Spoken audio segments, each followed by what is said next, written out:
வணக்கம் மகளே. இன்றைக்கி நம்ம என்ன வீடியோ பார்க்க போகிறோம்னா, நான் வந்து பாம்பன் பாலத்துக்கு பாறை மீனுக்கு உயிரை மீன் பிடிக்கிறதுக்காண்டி வந்து தூண்டி வச்சுட்ருந்தேன்.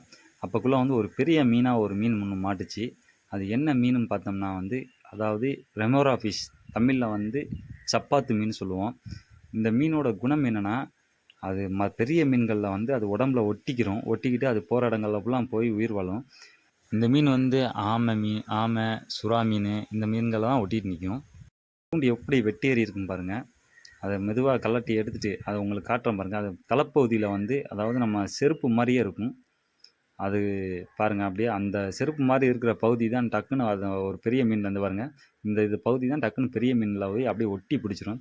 இப்போ என் கையில் உங்களுக்கு ஒட்டி காட்டுறேன் பாருங்கள். அது எப்படி வந்து என் கையில் வந்து க்ரிப்பாகி பிடிச்சிருக்குன்னு பாருங்கள். இது இப்போ ஒட்டுறதுனால வந்து எந்த ஒரு ப்ராப்ளமும் வராது. இப்படி தான் வந்து பெரிய மீன்களில் டக்குன்னு ஓடி போய் அது உடம்புல ஒட்டிக்கிறோம். அது என்ன தான் அதை தட்டி விட நினச்சாலும் அது உடம்புலேருந்து அது போகாது. இதுவாக நினச்சா மட்டும்தான் அது உடம்புலேருந்து போகும். அந்தளவுக்கு அதோட பவர் இருக்குது. நம்ம கையில் ஒட்டுறதுனால ஒன்றும் ஆகாது. இது உங்களுக்கு நான் வந்து ஒரு வீடியோவாக காட்டணுமே, அதுக்காண்டி தான் முக்கால்வாசி இந்த வீடியோ எடுத்தேன்னா. பாருங்கள் எவ்வளோ அப்பி பிடிக்குன்னு. இந்த மீன் வந்து இது முக்கால்வாசி வந்து தூண்டியில் பிடிக்காது. இன்றைக்கி என்னன்னு தெரியல, அது ரொம்ப பசியாக இருந்திருக்கும் போல், அதனால் நம்ம தூண்டியில் பிடிச்சிருச்சு.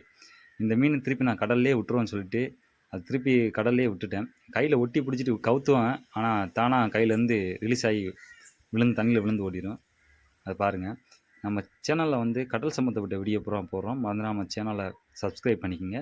ஃபேஸ்புக்கு, இன்ஸ்டாகிராம் பேஜையும் ஃபாலோ பண்ணிக்கோங்க. தேங்க்யூ மக்களே.